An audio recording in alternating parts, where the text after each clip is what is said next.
इथे सगळ्यांना हा रूल माहिती असेल, पण जस्ट एकदा मी रिपीट करते, की इथे बघा दक्षिण वलनममध्ये वलनम नव्हतं किंवा अनुस्वार नाहीये, हलंत म नाहीये. कारण हा एक शब्द आपण कन्सिडर करतोय मध्ये हायफन देऊन. पण इथे असं नाहीये कारण हा एक शब्द नाहीये. हा काय आहे 2 वेगळे शब्द आहेत. त्यातल्या त्यातही जो दुसरा शब्द आहे त्याचं सुरुवातीचं अक्षर हे स्वर आहे आणि त्यामुळे आपण इथे काय लिहिलंय हलंत म लिहिलंय. नमस्कार मित्रांनो, welcome to S class education. आज आपण पाहतोय 12th स्टँडर्ड संस्कृतमध्ये अभ्यास कसा करायचा आहे. पेपर जवळ आलाय तर आता या सिच्युएशनमध्ये आपण रिव्हिजन करणार आहोत. मग आता सगळ्यात पहिली गोष्ट आहे ती म्हणजे सुगम संस्कृतम, जी की 6 गुणांसाठी आहे. तर त्याच्यामध्ये तुम्हाला सगळ्यांना माहिती आहे की पहिला प्रश्न जो असतो जो की 3 गुणांसाठी आहे. त्याच्यामध्ये चित्र दिलेली असतात आणि त्यांची नावं लिहायची असतात किंवा ते चित्र काय दर्शवतायत तर ते लिहायचं असतं. आणि दुसरा जो प्रश्न आहे प्रश्न पहिला ब, तर यामध्ये तुम्हाला काही शब्द दिलेले आहेत. तर ते शब्द नाट्यममध्ये येतात, वाद्यममध्ये येतात की कलामध्ये येतात ते पाहायचं आहे. सो आपण फटाफट या व्हिडिओमध्ये पहिला जो विभाग आहे आपल्या सुगम संस्कृतम याची पूर्ण रिव्हिजन करणार आहोत. सो व्हिडिओ नीट पहा, त्याच्यामुळे आत्ताच तुमचे हे जे 6 मार्क आहेत तर ते पक्के होतील. सो सगळ्यात पहिलं जे चित्र आहे तर ते काय पाहायला मिळतंय. आता बघा तुम्ही कधीतरी रस्त्यावरती हे सगळे चित्र पाहिले असणार आहेत किंवा हे सगळे सिम्बॉल पाहिले असणार आहेत. ठीक आहे. सो मग हे सगळे जे सिम्बॉल्स आहेत त्याचं तुम्हाला मराठीमध्ये किंवा इंग्लिशमध्ये मिनिंग माहिती आहे. तुम्हाला फक्त त्याला आता संस्कृतमध्ये लक्षात ठेवायचं आहे. आता पहिलं चित्र काय म्हणतंय, की म्हणजे शाळेतली मुलं आहेत त्यांच्या पाठीवरती बॅग आहे. तर ते चाललेत. म्हणजे याचा अर्थ काय, की पुढे शाळा असणार आहे. मग आपण ते संस्कृतमध्ये कसं लिहिणार? पाठशाळा अग्रे. म्हणजे पुढे पाठशाळा आहे किंवा शाळा आहे. ठीक आहे, असं त्यांना सांगायचं आहे. त्यानंतर दुसरं आहे गतिरोधकः अग्रे. म्हणजेच काय, की पुढे गतिरोधक आहे म्हणजेच स्पीड ब्रेकर आहे. ठीक आहे. आता एकच एरो दाखवलाय याचा अर्थ काय, की एक सिंगल रूट आहे तिथे. त्याला आपण काय म्हणणार आहोत? एक दिशया गंतव्य म्हणजे एका स्ट्रेट दिशेने जायचं आहे. ठीक आहे. त्याला वन वे आहे तो. रिटर्न यायचं नाही किंवा टू वे नाहीये, वन वे आहे. ठीक आहे. नेक्स्ट आहे की एरो दिलाय म्हणजे जाऊ शकतो पण त्याला क्रॉस मारलाय. याचा अर्थ नाही जाऊ शकत. म्हणजेच काय? प्रवेश निषिद्धः. सो प्रवेशः निषिद्धः. तर तुम्ही नीट शब्द बघून घ्या. मी मुद्दाम हे 2-3दा बोलते. याचं कारण असं आहे की तुमच्या सतत कानी पडावं आणि तुम्हाला ते शब्द त्या शब्दांची ओळख व्हावी किंवा तुम्हाला ते लक्षात राहावे त्यासाठी. दुसरं आहे की तुम्हाला एक रस्ता दाखवलाय. तो इथून तर ब्रॉड आहे बट पुढे नॅरो होतोय. याचा अर्थ काय आहे की पुढे-पुढे हा रस्ता नॅरो होत चाललाय. संकुचित मार्ग अग्रे म्हणजे पुढे संकुचित मार्ग आहे, नॅरो मार्ग आहे. ठीक आहे. नेक्स्ट आहे की एक एरो दाखवलाय जो की लेफ्टकडे टर्न होतोय आणि त्याच्यावरती क्रॉस आहे. याचा अर्थ काय की आपण लेफ्टला नाही जाऊ शकत. आता इथे लेफ्ट म्हणजे यांनी काय सांगितलंय दक्षिण वलन म्हणजे दक्षिणेकडे वळणं निषेध म्हणजे अवॉइड करा किंवा नाही जाऊ शकत तुम्ही दक्षिणेकडे निषेध आहे. सो दक्षिण वलन निषेध दोघांच्या मध्ये हायफन आहे सो ते आलं पाहिजे तुमच्या आन्सर मध्ये नाहीतर तुम्हाला दक्षिण वलनची विभक्ती बदलावी लागेल. सो ते करण्यापेक्षा बेस्ट आहे दोघांच्या मध्ये हायफन द्या आणि तो एक पूर्ण शब्द लिहिण्याचा प्रयत्न करा. ठीक आहे. आता बघा इथे या एरोवरती कट मारलं होतं म्हणजे इथे निषेध आहे. पण इथे कट नाही मारला म्हणजे आपण जाऊ शकतो. हे काय होतं दक्षिण वलनम निषेधः. हे काय आहे दक्षिण वलनम अग्रे. आता बघा इथे सगळ्यांना हा रूल माहिती असेल पण जस्ट एकदा मी रिपीट करते, की इथे बघा दक्षिण वलनममध्ये वलनम नव्हतं किंवा अनुस्वार नाहीये, हलंत म नाहीये. कारण हा एक शब्द आपण कन्सिडर करतोय मध्ये हायफन देऊन. पण इथे असं नाहीये कारण हा एक शब्द नाहीये. हा काय आहे 2 वेगळे शब्द आहेत. त्यातल्या त्यातही जो दुसरा शब्द आहे त्याचं सुरुवातीचं अक्षर हे स्वर आहे आणि त्यामुळे आपण इथे काय लिहिलंय हलंत म लिहिलंय. ठीक आहे. किंवा आपण तुम्ही पाहिलं असेल कधी-कधी असा वरती अनुस्वार पण देतात. तर इथे अनुस्वार का नाही दिला? कारण इथे काय आहे पुढे स्वर आहे. स्वर जर असेल पुढे तर आपण अनुस्वार न देता हलंत म लिहितो. त्यानंतर बघा इथे काय दिलंय थांबा म्हणजे स्टॉप आहे ते. स्टॉप म्हणजे काय विरमत. ठीक आहे. नेक्स्ट बघा ही गाडी खाली चालली आहे. खाली म्हणजे काय अवरोह. आता एकदम डीप झालीये म्हणजे एकदम असं स्ट्रेट रस्ता आहे खाली जायला. सो तीव्र उतार आहे. त्याला आपण काय म्हणणार? तीव्रः अवरोह म्हणजेच काय की तीव्र उतार आहे खाली त्याच्यामुळे स्पीड वगैरे सगळं व्यवस्थित कमी करून ठेवा असं आपल्याला सांगायचंय. त्यानंतर नेक्स्ट आहे आता हीच गाडी कुठे चालली वरती चालली आहे. म्हणजेच तीव्रः आरोह. आरोह म्हणजे वरती जाणं, अवरोह म्हणजे खाली जाणं. ठीक आहे. तीव्र हे दोघांमध्ये पण सेमच आहे. वरती जायचं असेल तुम्हाला स्पीड वाढवावं लागेल. खाली यायचं असेल तुम्हाला स्पीड कमी करावं लागेल. सो ते कळावं गाडी चालकाला त्याच्यामुळे असं सांगितलं जातं, की तीव्रः अवरोह कुठे आहे आणि तीव्रः आरोह कुठे आहे. ठीक आहे. नेक्स्ट बघा झेब्रा क्रॉसिंग वरून हा माणूस चाललाय. म्हणजेच काय पादचारी पारगमन म्हणजेच काय पादचारीवरून किंवा झेब्रा क्रॉसिंग वरूनच रस्ता क्रॉस करायचा आहे.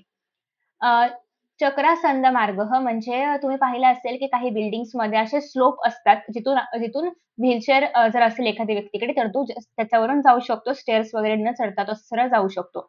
सो तो जो काही मार्ग असतो त्याला आपण म्हणतो चक्रासंध मार्ग. ठीक आहे.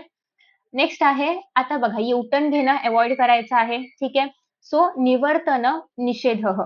निवर्तन म्हणजे रिटर्न येणं निषेध आहे. ठीक आहे. अवधानम दत्त. आता या ठिकाणी तुम्हाला काळजी घ्यायची आहे. अवधानम दत्त. त्यानंतर नेक्स्ट आहे पी क्रॉस म्हणजेच काय पार्किंग अलाउड नाहीये. सो ते आपण कसं लिहितो? यान म्हणजे गाडी. स्थापन म्हणजे थांबवणं किंवा पार्क करणं. निषेधः म्हणजे यान स्थापन निषेधः. किती लॉजिकल आहे म्हणजे तुम्हाला जास्त रट्टावट्टा मारायची पण गरज नाहीये. यान म्हणजे गाडी, स्थापन म्हणजे थांबवायचंय आणि निषेध आहे म्हणजे हे थांबवायला निषेध केलाय. ठीक आहे. ऊर्जाम संरक्षक म्हणजेच काय विजेचं वापर करा म्हणजे कसं म्हणूया आपण मराठीमध्ये त्याला मला आठवत नाहीये. ऊर्जा संरक्षण करा वगैरे असं म्हणजे विजेची बचत करा. येस हां, बचत करा. विजेची बचत करा. नेक्स्ट आहे बूट्स किंवा शूज, सॉक्स, फुटवेअर ह्याला असं क्रॉस मारलंय. याचा अर्थ काय की ते नाही घालायचं. ठीक आहे. फुटवेअर्स अलाउड नाहीयेत.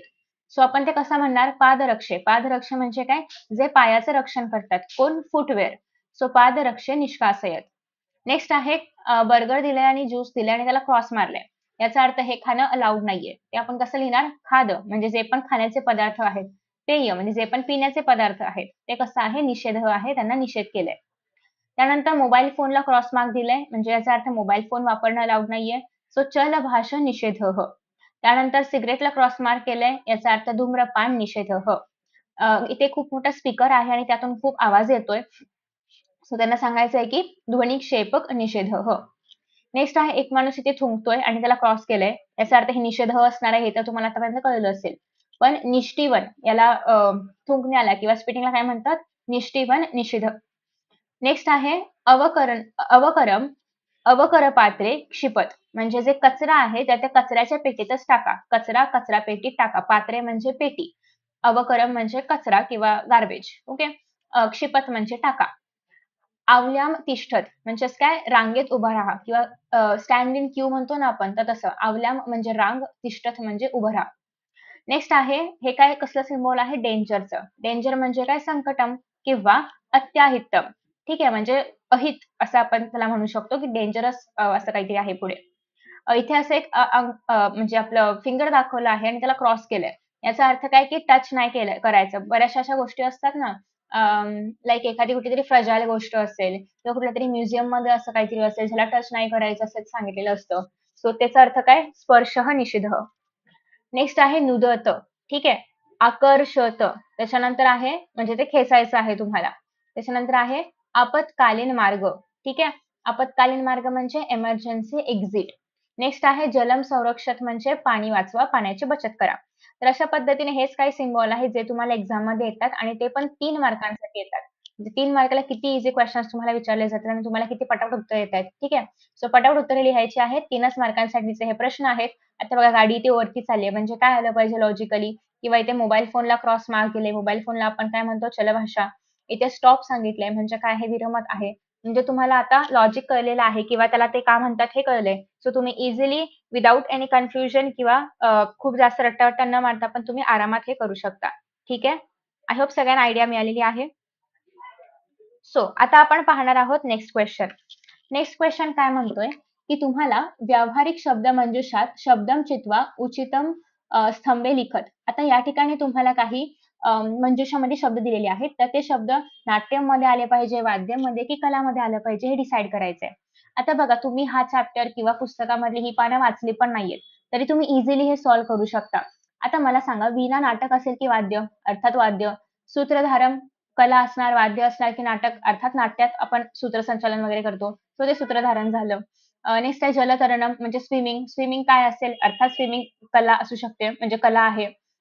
कर्णपत्रभंगम असेल, तालह असेल तर हे सगळं फक्त रीड करून पण तुम्हाला कळते की ते वाद्य आहे की नाटक मधलं काही पात्र आहे की कला आहे. ठीक आहे.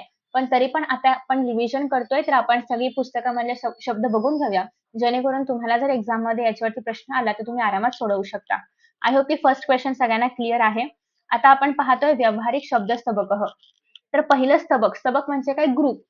ठीक आहे. स्तबक म्हणजे आपण म्हणूया की ग्रुप आहे किंवा एक गुच्छ आहे. ठीक आहे. सो आता पहिलं आहे वाद्यम. वाद्यममध्ये काय काय येतं बघा. किंकणी म्हणजे स्मॉल बेल्स, लहान लहान बेल असतात ना, त्याच्यात टक छम छम छम वाजतात. पैंजण नाही ऍक्च्युली, पण अशा घंटी असतात, लहान लहान बेल्स टाईप असतं. जिंगल बेल टाईप, पण लहान लहान असतं. तर त्याला आपण म्हणतो किंकिणी. नेक्स्ट आहे वीणा. सगळ्यांना वीणा माहिती आहे. शततंत्री, संतूर सगळ्यांना माहिती असेल. साबणातला संतूर नाही, वाद्यातला संतूर. नेक्स्ट आहे वेन्यूहू म्हणजे आपली बासुरी, फ्लुट. संवादिनी म्हणजे हार्मोनियम. तुरियम म्हणजे ट्रम्पेट किंवा तुतारी माहिती असेल सगळ्यांना. तालह म्हणजे टाळ, आपण जे भजन वगैरे म्हणताना वापरतो अभंगासाठी वगैरे, तर तो टाळ ऍक्च्युली टाळ, त्याला आपण संस्कृतमध्ये तालह म्हणतो. पनवह म्हणजे ड्रम माहिती असेल सगळ्यांना, तर स्मॉल ड्रमला आपण पनवह म्हणतो. आणि जर 2 ड्रम असतील तर त्याला आपण म्हणणार ढक्का. केटल ड्रम असेल त्याला आपण म्हणणार भेरी. ठीक आहे, तसं केटल टाइप शेप असतो ना, असं काय म्हणूया आपण, ब्रॅकेट्स टाइप शेप असतो. सो ते असणार आहे भेरी. तर हे झाले सगळे वाद्य. नेक्स्ट आहे आता नाट्यममध्ये किंवा नाट्याचे प्रकार वगैरे. नाट्यामध्ये आपण काय काय बघतो तर ते संहिता म्हणजे स्क्रिप्ट. उत्कर्ष बिंदू म्हणजे क्लायमॅक्स. आपण म्हणतो ना की एखाद्या मूव्हीमध्ये काहीतरी म्हणजे क्लायमॅक्स वाला सीन असतो की ते पूर्ण मूव्हीच्या स्टोरीला ट्विस्ट करतं. सो त्या क्लायमॅक्सला संस्कृतमध्ये म्हणतात उत्कर्ष बिंदू. नेक्स्ट आहे नृत्य नाट्यम म्हणजे बॅलेट. गीती नाट्यम म्हणजे संगीत ज्याच्यामध्ये असतं तर दॅट इज ओपेरा. रंगसूचना म्हणजे स्टेज डिरेक्शन. कथावस्तू म्हणजे प्लॉट. मज्जसज्जा म्हणजे स्टेज डिझाईन. रंगशाला म्हणजे थिएटर. सूत्रधारह म्हणजे स्टेज डिरेक्टर, जो सगळं बघतो स्टेजवरती कोणी कुठे उभं राहायचं, काय करायचं, काय बोलायचं. नेपथ्यगृहम म्हणजे ग्रीन रूम, म्हणजे ज्या ठिकाणी आपले कॉस्ट्युम असतात, कपडे वगैरे असतात, तिथे काय म्हणतो आपण त्याला, मेकअप वगैरे केला जातो, तर त्या रूमला आपण म्हणू शकतो नेपथ्यगृहम. ठीक आहे. तर हे झालं नाट्यमशी रिगार्डिंग शब्द. आता आहे क्रीडा. क्रीडामध्ये काय आहे? चतुरगह म्हणजे चेस. अक्षक्रीडा म्हणजे आपलं डायसवाली गेम. मोक्षपटह म्हणजे स्नेक आणि लॅडर. त्याला मोक्षपटह का म्हणतात माहिती आहे का? कारण आपण प्रत्येक वेळी स्नेक आपल्याला खातो किंवा शिडीवरती घेऊन जाते. सो ते स्नेक खाणं म्हणजे आपण परत येतो आणि आपल्या जीवनाचं अंतिम लक्ष्य काय आहे? मोक्षप्राप्ती. म्हणजे जेव्हा आपण हे सगळे साप खाऊन पण, शिड्या चढून पण, जेव्हा आपण आपल्या 100th पॉइंट वरती पोहोचतो, जिथे आपला गेम एंड होणार असतो, तर एवढ्या सगळ्या संकटांना तोंड देऊन पण खूप वेळा खाली पडून वगैरे आपण त्या 100 पॉइंट वरती पोहोचतो. त्याच्यामुळे त्याला काय म्हणतात? मोक्ष मिळालं किंवा मोक्षपटह म्हणजे मोक्ष मिळवून देणारा असा पटह. अश्वारोहण म्हणजे काय? Horse riding. त्यानंतर आहे कंदुक क्रीडा. कंदुक म्हणजे काय? आपलं बॉल. तर कंदुक क्रीडा म्हणजे काय? Playing ball. नेक्स्ट आहे सॉरी, आर्चरी. आर्चरी म्हणजे काय? लक्ष्य वेधणं, आपलं धनुष्यबाण चालवणं. ठीक आहे. मल्लक्रीडा म्हणजे रेसलिंग. इंग्लिश मध्ये लक्षात ठेवू नका, मी तुम्हाला यासाठी वाचून दाखवते कारण तुम्हाला ते पटकन डोळ्यासमोर येईल ते चित्र किंवा ते खेळ जो काही आहे तो. संस्कृतपेक्षा इंग्लिशमध्ये लवकर कळेल. जलतरणम म्हणजे स्विमिंग. युपक्रीडा म्हणजे मल्लखांब. नौकायानम म्हणजे रोविंग. हे बोट वगैरे चालवतो ना आपण, बोटिंग करतो तर ते. शिक्षणम. शिक्षणम मध्ये आहे अधिष्ठाता म्हणजे जो काही डीन असतो आपल्या कॉलेजचा वगैरे तर ते. मूल्यांकनम म्हणजे असेसमेंट, म्हणजे आपल्याला जे मार्क्स मिळतात तर ते आहे असेसमेंट. स्नातक पदवी म्हणजे ग्रॅज्युएशन. प्राच्यविद्या म्हणजे ओरिएंटल स्टडीज, जे आपल्याला दूरस्थ शिक्षण म्हणजे डिस्टन्स लर्निंग. काही जण असतात जे रेग्युलर कॉलेजला नाही आहेत, सो ते फक्त एक्झाम्सला वगैरे येतात किंवा काही असे असाइनमेंट वगैरे सबमिट करतात. सो त्याला आपण म्हणतो डिस्टन्स लर्निंग, की actual classes, regular classes attend न करता एक्झामसाठी किंवा टेस्ट पेपर्ससाठी वगैरे येणं. नेक्स्ट आहे विद्वत सभा म्हणजे सेनेट. ज्ञानरचनावादः म्हणजे कन्स्ट्रक्टिव्हिजम. स्वायत्तता म्हणजे ऑटोनॉमी. सो काही कॉलेजेस ऑटोनॉमस असतात, म्हणजेच काय, की त्यांच्या कॉलेजचं सगळं व्यवस्थापन, मॅनेजमेंट, टीचर्स, काय सिलेबस शिकवला पाहिजे किंवा काय नियोजन असलं पाहिजे इन शॉर्ट कॉलेजचं, हे सगळं ते कॉलेज स्वतःच ठरवतं. एक्झाम कधी घ्यायचे, त्याचं काय सिलेबस असेल, कधी नाही घ्यायचं, हे सगळं ते ठरवतं. शिष्यवृत्ती ही म्हणजे स्कॉलरशिप. शोध निबंध म्हणजे काय? Research paper. नेक्स्ट आहे पंचमः सबकः कला. कलामध्ये काय म्हणणं आहे, की कलामध्ये सगळ्यात पहिल्यांदा आहे ते म्हणजे माला ग्रंथ विकल्प, म्हणजेच गार्लँड मेकिंग, आपलं हे हार बनवणं ज्याला आपण म्हणतो. तक्षणम दॅट इज वूड कार्विंग म्हणजे आपलं जे कार्पेंटर जे काम करतात कार्विंगचं तर ते म्हणजे ऍक्च्युअली कार्विंग नाही बट ठीक आहे. जे आर्टिस्ट वूड कार्विंगचं काम करतात तर ते. कर्णपत्र भग म्हणजे मेकिंग फ्लावर इयरिंग्स. सो कर्णपत्र म्हणजे काय कानात घालणारी जी काही फुलं आहेत, डुलं आहेत, जे काही कानातले आहेत तर ते. शुकसारिका प्रलापनम. शुकसारिका परापरम. शुकसारिका म्हणजे काय? आपले जे पक्षी आहेत. सारिका म्हणजे आपली ही आय गेस मैना की कोकिळा काहीतरी आहे, दोघींपैकी काहीतरी आहे. आणि प्रलापनम म्हणजे टॉकिंग विथ देम. नेक्स्ट आहे इंद्रजालम म्हणजे मॅजिक. सारिका म्हणजे मला वाटते मैना, कारण शुक म्हणजे आपला पोपट. तर पोपट मैना असं काहीतरी असावं. अक्षरमुष्टी काकथनम म्हणजेच डंब कॅरेट. नेक्स्ट आहे हस्तलाघवम म्हणजे जगलरी. नेक्स्ट इज सूपकर्म म्हणजे कुकिंग. सूत्रकर्म म्हणजे एम्ब्रॉयडरी. सो सूप आणि सूत्रमध्ये कन्फ्युज होऊ नका. इव्हन दोन्ही पण कलामध्येच येतात. सो इतका काही फरक नाही पडणार. तुर्ककर्म म्हणजे स्पिनिंग यार्न. तर अशा पद्धतीने आपण हे सगळं बघितलंय की कला कुठल्या आहेत, शिक्षण काय आहे वगैरे वगैरे सगळं.